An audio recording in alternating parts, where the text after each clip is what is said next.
अपना मामा आएगा, मामा का मध्य प्रदेश, मैं हूं शिवराज। और इस जैसे न जाने कितने सोशल मीडिया पेजेस फिलहाल चल रहे हैं और इनमें रोजाना शिवराज सिंह चौहान से जुड़ी पोस्ट भी अपडेट की जा रही हैं। और ये तो डिजिटल वर्ल्ड की बस बात हुई, असल में भी कुछ ऐसी घटनाएं और गतिविधियां हुई हैं या हो रही हैं जो ये बताती हैं कि दिल्ली में बैठकर भी शिवराज सिंह चौहान मध्य प्रदेश पर बराबर नज़र बनाए हुए हैं।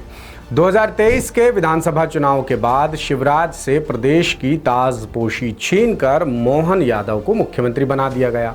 फिर लोकसभा चुनाव में जीत के बाद शिवराज को केंद्र सरकार में कृषि मंत्री का पद मिल गया, यानी अब उनकी जिम्मेदारी राष्ट्रीय स्तर की है, लेकिन उनकी राजनीतिक सक्रियता में मध्य प्रदेश लगातार नजर आता है। और आप खुद ही देखें ना, अपना मामा आएगा, लेकिन सवाल ये है कि कहाँ आएगा? मध्य प्रदेश आएगा, लेकिन मामा तो दिल्ली में बैठे हैं, वो भला यहाँ क्यों आएंगे? तो चलिए आज इसी सवाल का जवाब द सूत्र के इस खास वीडियो में तलाशने की कोशिश करते हैं। नमस्कार, मैं हूं रामकृष्ण गौतम और आप देखना शुरू कर चुके हैं द सूत्र। चाहे किसान आंदोलन हो, मूंग खरीदी विवाद हो, प्रदेश के दौरे हो, सोशल मीडिया पर शिवराज की एमपी को लेकर सक्रियता हो, उनके नाम से बने दर्जनों पेजेस पर धड़ाधड़ प्रमोशन हो, या फिर सीधे दिल्ली दरबार में भोपाल की शिकायत, हर घटनाक्रम कोई ना कोई गंभीर और बड़े सवाल खड़े कर रहा है। मसलन, क्या शिवराज सिंह चौहान केंद्र में जाने के बाद भी मध्य प्रदेश की राजनीति से खुद को अलग नहीं कर पा रहे हैं, या फिर ये उनकी राजनीतिक रणनीति का कोई हिस्सा है? इस सवाल को समझने के लिए भावनाओं से ज्यादा कुछ हालिया घटनाओं और शिवराज की राजनीतिक जमीन को देखना भी निहायत जरूरी है। जैसे मध्य प्रदेश ही शिवराज की सबसे मजबूत राजनीतिक जमीन है। शिवराज सिंह चौहान 1.5 दशक से ज्यादा तक मध्य प्रदेश के मुख्यमंत्री रहे। प्रदेश के गांव-गांव में उनका राजनीतिक नेटवर्क बना। किसान, महिलाएं और ग्रामीण मतदाता उनके सबसे मजबूत वोट बैंक माने जाते रहे हैं। यही वजह है कि केंद्र में जाने के बाद भी उनका मध्य प्रदेश से जुड़ाव असामान्य नहीं है। लेकिन फर्क ये है कि अब मध्य प्रदेश में सरकार है डॉक्टर मोहन यादव की। ऐसे में शिवराज की हर बड़ी राजनीतिक मौजूदगी सीधे सीधे मौजूदा नेतृत्व से तुलना पैदा करती है। यहीं से कुछ राजनीतिक सवाल भी शुरू होते हैं। अब बात जरा सोशल मीडिया पर शिवराज की सक्रिय मौजूदगी की कर लेते हैं। डिजिटल वर्ल्ड में शिवराज के ऑफिशियल अकाउंट्स के अलावा भी दीगर कई सोशल मीडिया पेज चल रहे हैं। जैसे मैंने कुछ आपको नाम बताए, अपना मामा आएगा, मामा का मध्य प्रदेश, मैं हूं शिवराज, और इस तरह के बहुत सारे पेजेस हैं जो सोशल मीडिया पर एक्टिव हैं और इन पेजेस पर लगातार सक्रियता भी नज़र आ रही है। इन पेजेस पर शिवराज सिंह चौहान के दौरे, भाषण, पब्लिक से मुलाकातें, उनकी तस्वीरें, राजनीतिक गतिविधियां रेगुलरली अपडेट की जाती हैं। हालांकि सिर्फ सोशल मीडिया पेज पर एक्टिव होना किसी राजनीतिक रणनीति का प्रमाण नहीं माना जा सकता। बड़े नेताओं के समर्थक सामान्य तौर पर नेताओं के नाम के अनौपचारिक पेज बनाकर चलाते हैं और इसके बारे में नेताओं को भी नहीं पता होता कई बार। लेकिन अगर इन पर एक जैसा कंटेंट, एक समय पर पोस्टिंग, प्रमोशन और लगातार मध्य प्रदेश केंद्रित नैरेटिव दिखाई देता है तो बात तो होगी ही, सवाल तो उठेंगे ही। हालांकि इन पेजेस को लेकर कुछ सवाल ज़रूर पूछे जा सकते हैं कि ये पेजेस कौन चला रहा है? क्या कोई कॉमन डिजिटल टीम इन पेजेस पर काम कर रही है? क्या ये जो पोस्ट डाले जा रहे हैं इन पर पेड प्रमोशन भी हो रहे हैं? और शिवराज के कुल सोशल मीडिया कंटेंट में मध्य प्रदेश का हिस्सा कितना है? शिवराज को लेकर सबसे अहम चर्चा है हाल ही में पीएम मोदी से की गई मोहन सरकार की शिकायत, वो भी सीधे। ये दावा सामने आया कि प्रदेश में कृषि से जुड़े सरकारी कार्यक्रमों में शिवराज सिंह चौहान को पर्याप्त तवज्जो नहीं दी जाती। उन्होंने ये बात प्रधानमंत्री नरेंद्र मोदी तक पहुंचाई और वो भी शिकायती लहजे में, जिसके बाद कहा जाने लगा कि शिवराज ने मोदी से मोहन की शिकायत कर दी। फिर ये बात भी सामने आने लगी कि मोहन यादव को मुख्यमंत्री के तौर पर अपनी अलग राजनीतिक पहचान और आधार भी तैयार करना है। यदि प्रदेश के हर बड़े कृषि या किसान कार्यक्रम में शिवराज ही सबसे बड़ा चेहरा बने रहे तो मौजूदा मुख्यमंत्री का राजनीतिक स्पेस किल हो सकता है। यहीं पर दोनों नेताओं की भूमिकाएं बेहद संवेदनशील हो जाती हैं और तुलना भी होने लगती है। अब मूंग खरीदी वाला मामला ले लेते हैं। मूंग खरीदी को लेकर किसानों के आंदोलन के बाद सवाल उठ रहे हैं कि क्या मूंग खरीदी पर शिवराज के जवाब ने मोहन सरकार को फंसा दिया है? तो आपने भी देखा होगा, हाल ही में मूंग खरीदी को लेकर राजधानी भोपाल में गजब का बवाल काटा था। किसानों ने उनकी मांग थी कि सरकार एमएसपी पर मूंग की 100% खरीदी करे और कुछ और भी मांगे थी। इसी दौरान जब विवाद बढ़ा तो शिवराज सिंह चौहान का एक पत्र आया, यानी केंद्रीय कृषि मंत्रालय से पत्र आया, जिसमें कहा गया कि केंद्र सरकार तय व्यवस्था के तहत सीमित मात्रा में मूंग खरीद सकती है और बाकी खरीदी की जिम्मेदारी राज्य सरकार को उठानी होगी। इसके बाद राजनीतिक हलकों में चर्चा होने लगी कि शिवराज ने गेंद डाल दी मोहन यादव सरकार के पाले में। हालांकि जनता के नजरिए से मामला बिल्कुल सीधा है।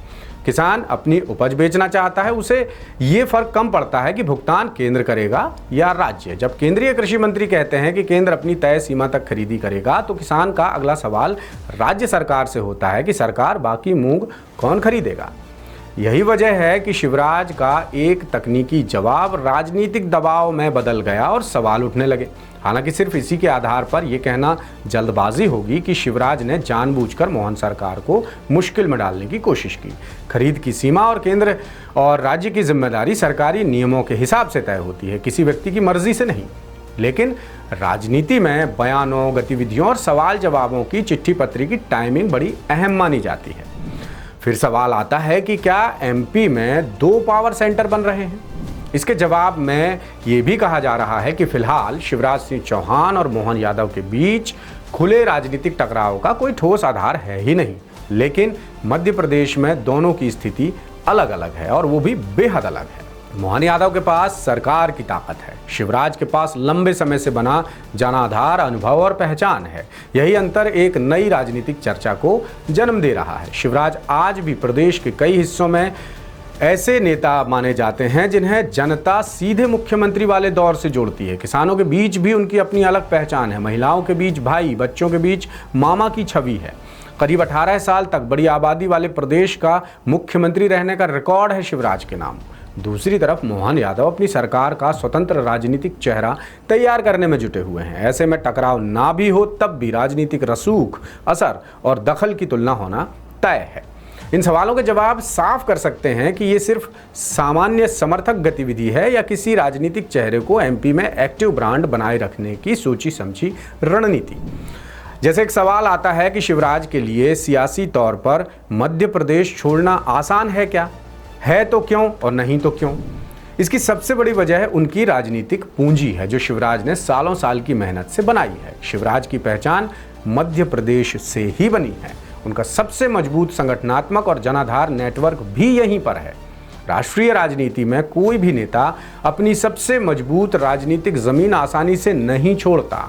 दूसरी वजह केंद्रीय कृषि मंत्रालय है। मध्य प्रदेश कृषि प्रधान राज्य है। ऐसे में केंद्रीय कृषि मंत्री का प्रदेश के किसानों के मुद्दों पर सक्रिय रहना स्वाभाविक भी है।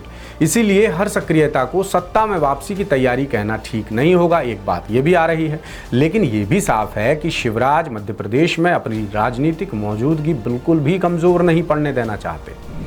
फिर एक सवाल आता है कि मोहन यादव के सामने असली चुनौती क्या है? ये बात मध्य प्रदेश के बच्चे बच्चे को पता है कि मोहन यादव को शिवराज की जगह मुख्यमंत्री बनाया गया था। फिर भी मोहन के लिए असली चुनौती शिवराज से मुकाबला बिल्कुल नहीं है, बल्कि शिवराज की लंबी राजनीतिक छाया से अलग अपनी पहचान बनाना है मोहन यादव की सबसे बड़ी चुनौती।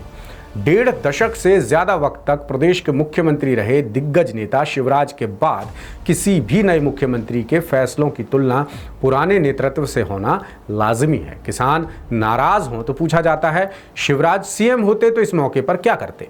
लाडली बहना योजना का सवाल आए तो शिवराज का नाम आता है कि ये शिवराज ने किया है। यानी दोनों नेतृत्व की तुलना ना हो ऐसा हो ही नहीं सकता। इसलिए मोहन यादव सरकार की कोशिश स्वाभाविक रूप से ये रहेगी कि सरकार की उपलब्धियों का चेहरा मुख्यमंत्री हो, ना कि पूर्व मुख्यमंत्री या कोई दीगर बड़ा नेता। अब एक और बहुत महत्वपूर्ण सवाल आता है। जो भी चर्चा अभी तक हमने आपसे की, ये उस चर्चा का सार बिंदु है जो इस सवाल में नजर आता है। क्या शिवराज फिर से मध्य प्रदेश लौटना चाहते हैं? क्या एमपी में वापसी करना चाहते हैं? तो इसका जवाब तो शिवराज ही बखूबी दे सकते हैं। लेकिन अभी हमने आपको जो तथ्य और घटनाक्रम बताए, दिखाए, उससे काफ़ी हद तक यही लगता है। हालांकि मध्य प्रदेश में जन्मे, पले बढ़े और सियासी जीवन शुरू करने के नाते शिवराज का भावनात्मक लगाव यहाँ से हमेशा रहेगा।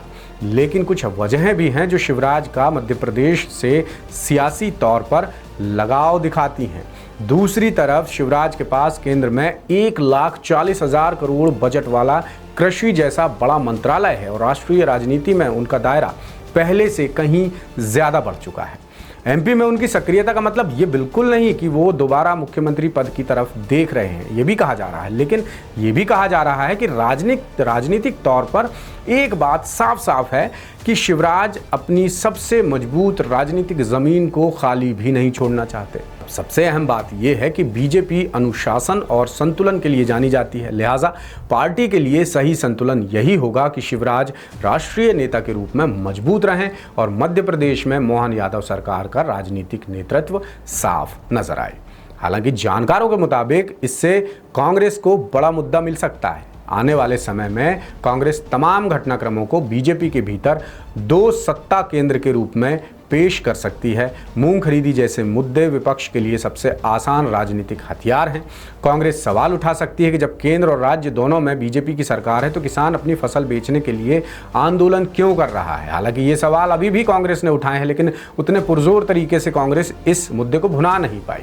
इसलिए शिवराज और मोहन सरकार के बीच वास्तविक मतभेद हों या ना हों, ऐसी घटनाएं विपक्ष को राजनीतिक कहानी बनाने का मौका जरूर देती हैं।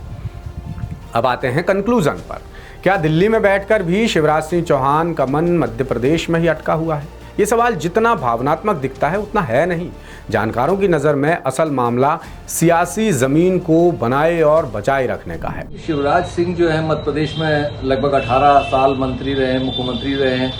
उनका कार्य क्षेत्र मध्य प्रदेश है और यदि वो लगातार यहाँ दौरे कर रहे हैं तो उनके समर्थक भी, उनके चाहने वाले भी उनके साथ हैं। तो इस तरीके से देखिए केंद्रीय स्तर पर जरूर उनको दायित्व मिल गया, केंद्रीय मंत्री बना दिया गया, लेकिन गृहनगर होता है जहाँ भावनाएं होती हैं उसकी जरूरत से उनकी जो कार्यक्रम होते हैं उनके लोग उनको खींच के ले आते हैं। अब रही बात इस बात की कि भारतीय जनता पार्टी में जिस तरीके से कहा जा रहा है कि उन्होंने मुख्यमंत्री मोहन यादव की शिकायत कर दी थी या जिस तरीके से उनके कार्यक्रम हो रहे हैं इसको लेकर मुख्यमंत्री समर्थकों को आपत्ति है, तो ये उनका अंदरूनी घटनाक्रम हो सकता है। लेकिन वो मध्य प्रदेश के रहने वाले बार बार यदि मध्य प्रदेश आ रहे हैं और इस तरीके से उनके इतने साल मुख्यमंत्री रहने की वजह से गांव गली में उनको चाहने वाले, उनके समर्थक हैं। अब रहा सवाल इस बात का कि उनका प्रभाव क्या, उनका मन केंद्रीय मंत्री से ज्यादा मुख्यमंत्री में लगता है। तो सभी जानते हैं कि मुख्यमंत्री जो होता है वो एक राज्य का होता है और मंत्री होता है पूरे देश का होता है। तो देश में उतने बड़े कार्यक्रम नहीं मिल पाते, जिसकी वजह से आदमी को हर जगह कार्यक्रमों के जो